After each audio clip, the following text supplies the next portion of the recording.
Buenas tardes, apreciados participantes. Hoy damos inicio a la programación de las actividades síncronas planificadas para la generación de interacción y la construcción colaborativa de los conocimientos que se requieren para las prácticas auditorías en áreas específicas de rubro que conforman el estado de la situación patrimonial.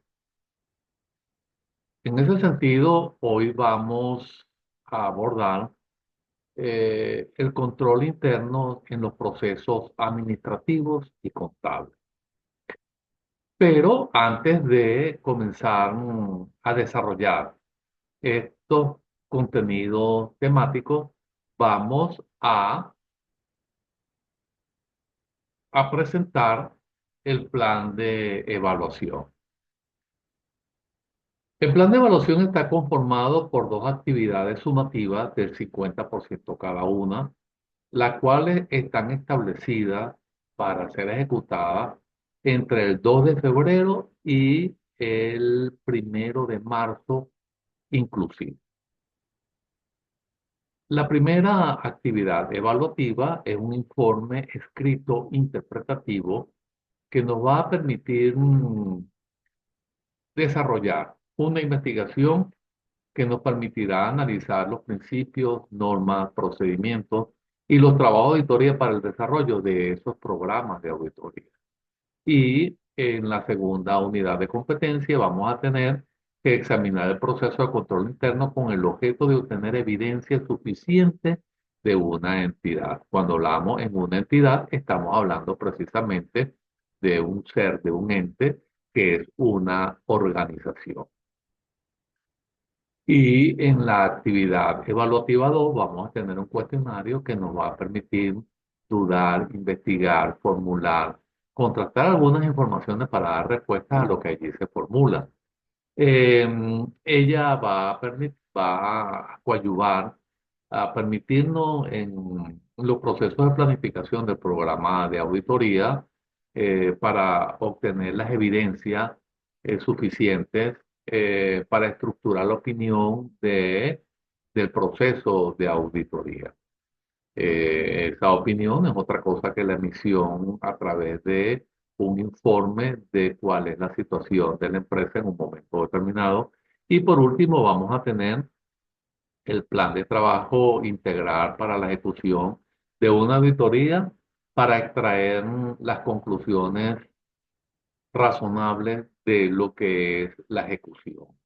Como pueden observar, son dos actividades sumativas, muy interesante desarrollarlas porque ellos van a permitirnos que nosotros debemos realizar ese proceso de investigación contenido en cada uno de los núcleos temáticos para dar respuesta a los consultados.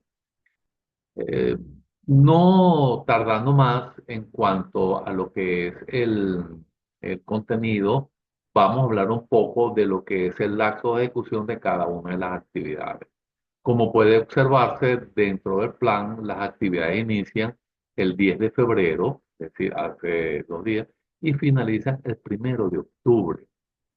Pero no podemos pasar más allá del 1 de octubre porque nosotros debemos validar el día 2, es decir, que no va a haber prórroga de ejecución en estos procesos.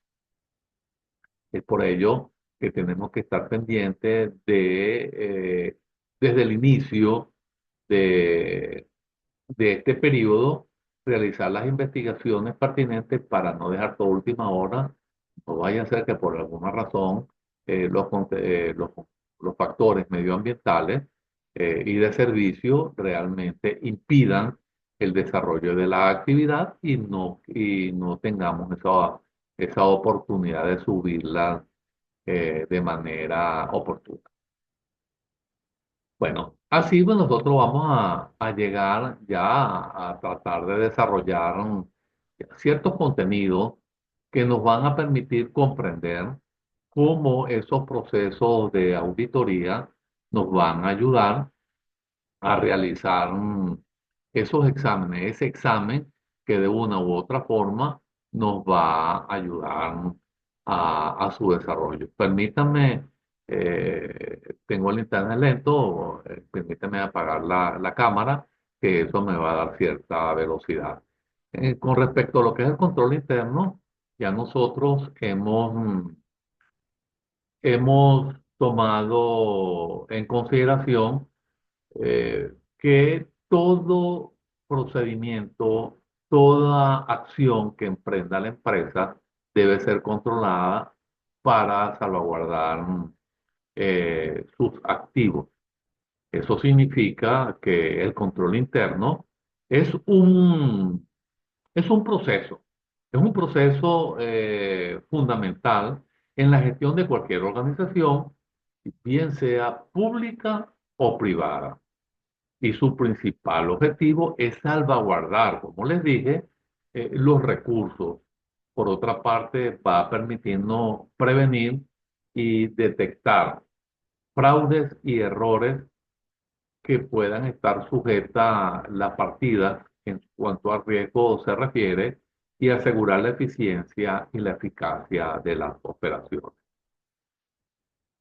Eso es con respecto a lo que es la parte pública, perdón, el área pública, el área privada. Con respecto a lo que es el área pública, eh, el marco venezolano regulatorio es la Ley Orgánica de la Contraloría General de la República y las normas generales de control interno para la misma área.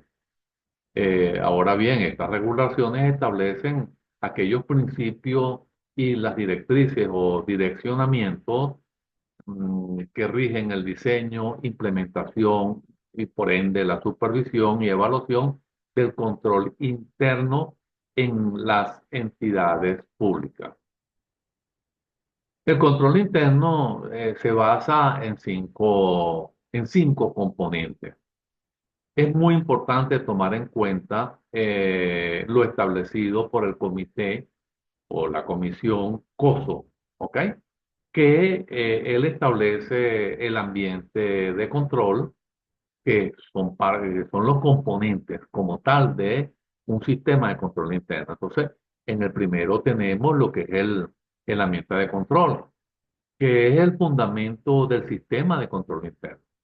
Él es tan amplio que abarca la cultura ética y de integridad de las organizaciones o de la organización que estamos evaluando en un momento determinado, su filosofía de gestión, la estructura orgánica u organizativa, la asignación de autoridades y responsabilidades. También él abarca las políticas de los recursos humanos. Podemos preguntarnos por qué los recursos humanos. Bueno, porque precisamente son quienes ejecutan la práctica, desarrollan esas actividades contenidas en los procesos y lógicamente por eso tenemos que también tocarlo. Un ambiente de control bien sustentado, sólido, entonces está direccionado a promover la integridad, la competencia y la responsabilidad de todos los niveles de la organización. En el informe COSO 2017 así se establece. Anteriormente se decía o se dijo que antes del 2017 que la responsabilidad de control interno era el nivel estratégico. Hoy en día no. Hoy en día todos los intervinientes de los distintos niveles estructurales de la organización son responsables de el diseño, ejecución, control y evaluación del control interno. Como segundo punto, vamos a tener la valoración de los riesgos y esto implica la identificación y el análisis de los riesgos relevantes. ¿Y por qué hablamos de relevantes?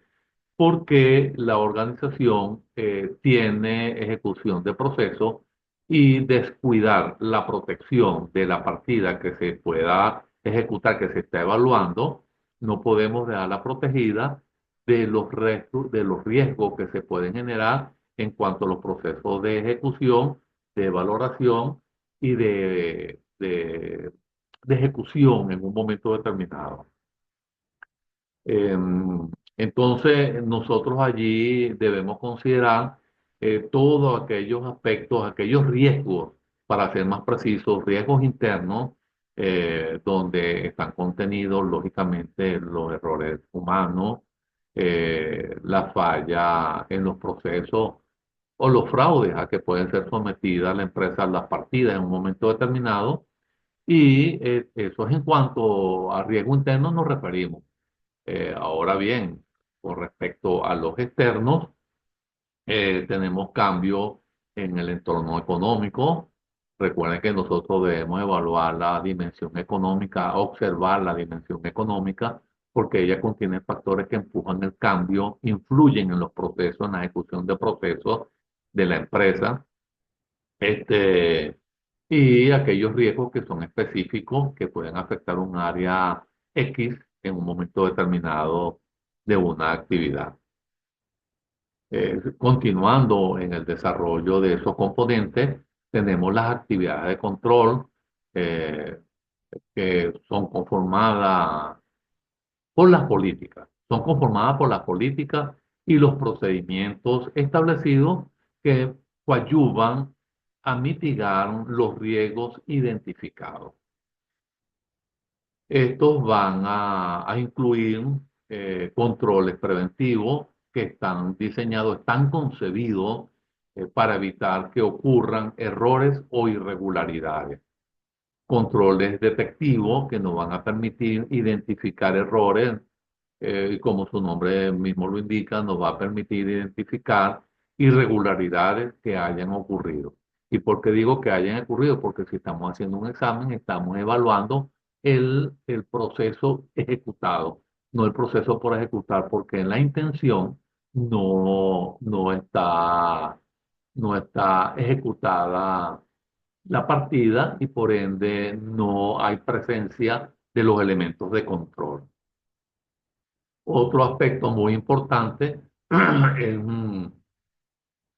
es que las actividades de control que debemos tener en cuenta, esos aspectos muy importantes que debemos tomar en consideración, son aquellas actividades de control, es la segregación de funciones, siempre hay que tomar en consideración. Por eso, por tal razón, es que somos tan repetitivos en las clases de hablar precisamente de la segregación de funciones, porque cuando en una misma persona es la responsable de la adquisición, pago, registro y control, evaluación. Entonces ahí es donde pueden ocurrir aquellos hechos no deseados.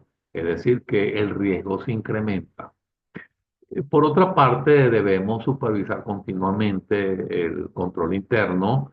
Este debe ser supervisado continuamente, de manera continua. No podemos descuidarlo porque en él está la clave de la eficiencia y la eficacia. Y esto implica, por ende, la evaluación periódica de esos controles. La supervisión puede ser realizada tanto por el personal interno o por personal externo. Eh, no es que se haga, no es que se pueda hacer simultáneo por uno u otro, no es excluyente uno o el otro. El control interno depende de la empresa, de la organización, de la entidad y tiene que ser continuo.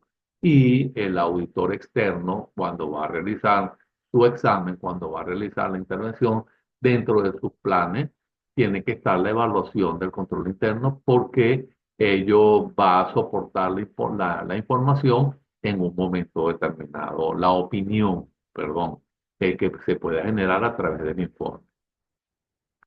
En el ámbito privado, las empresas están obligadas a implementar el sistema de control interno y él tiene que ser proporcional a su tamaño, a las actividades.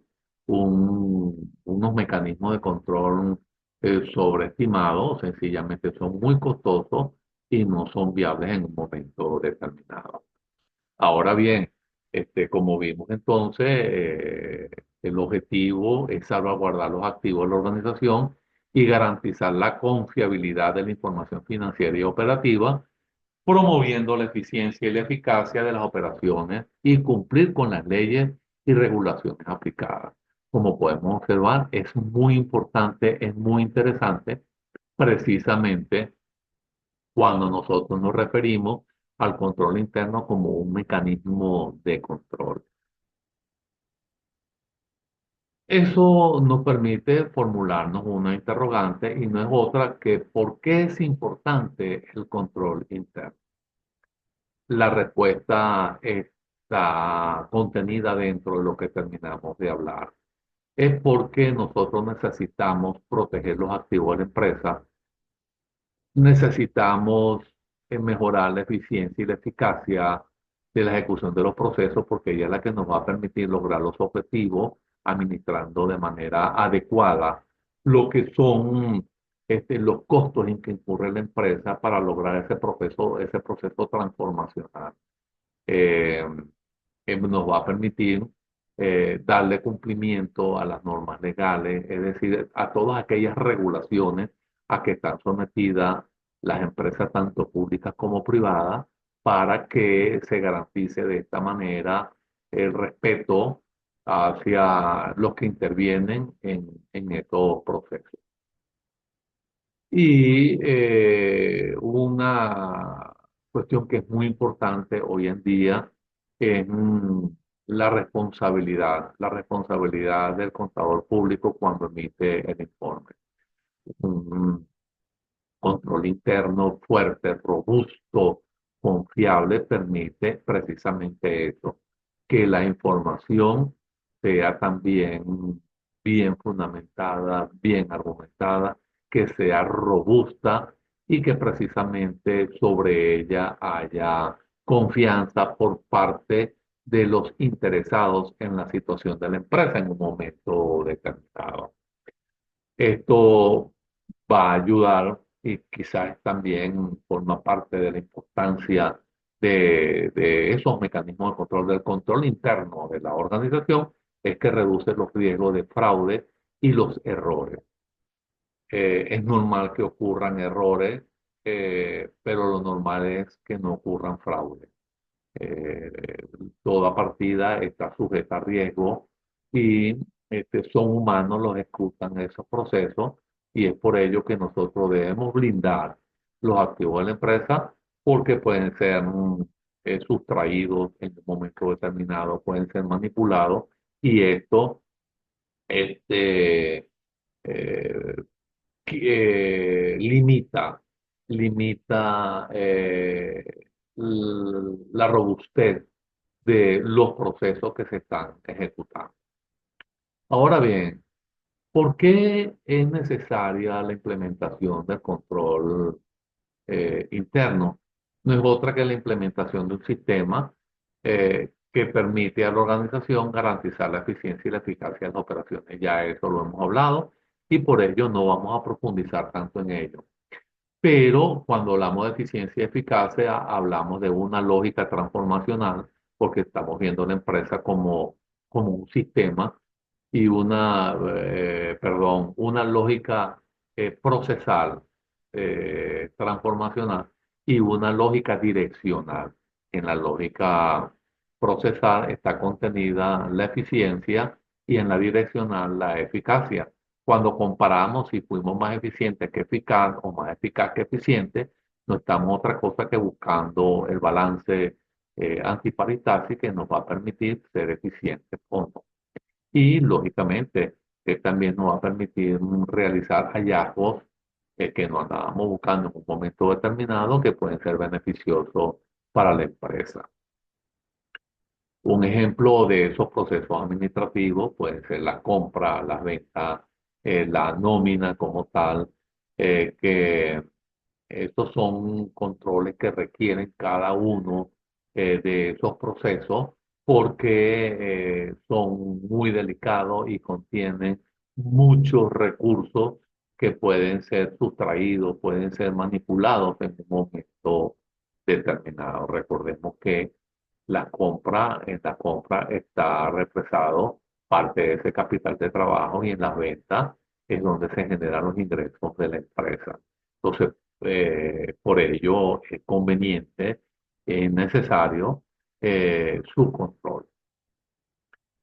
Ahora, cuando vemos el control interno en los procesos contables, él nos va a permitir comprenderlo como un conjunto de normas, como un conjunto de procedimientos y por ende de medidas que van a asegurar la integridad o la integralidad, la fiabilidad y la exactitud de la información que refleja el estado de la posición financiera de la empresa, de la organización, en un periodo determinado de tiempo.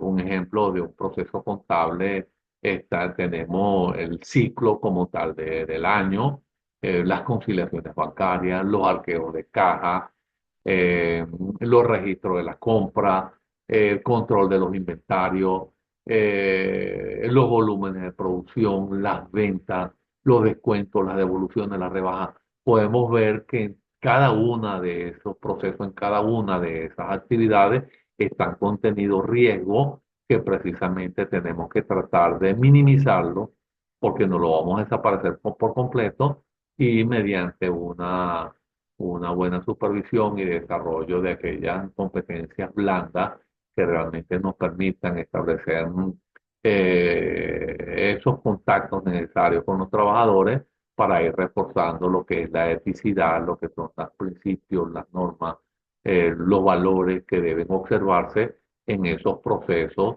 de ejecución que va a permitir la transparencia en cada una de la ejecución de esas partidas.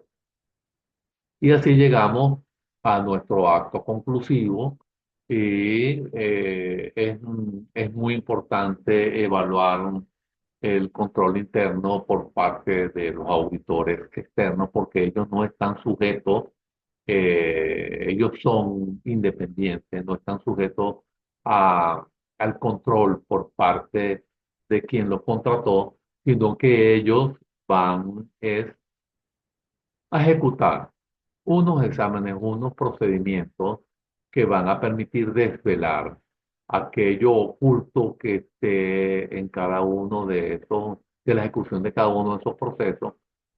Y eh, cuando hacemos eso, precisamente podemos soportar nuestra opinión sobre un control interno robusto, sobre un control interno que realmente salvaguarde cada uno de los activos de la empresa, inclusive también el pasivo y el capital. Esto nos va a permitir asegurar la fiabilidad de la información financiera, perdón, y promover la eficiencia y la eficacia operacional. Que tengan muy buenas tardes. Fue un placer para mí compartir estos contenidos con ustedes. Hasta pronto. Muchas gracias.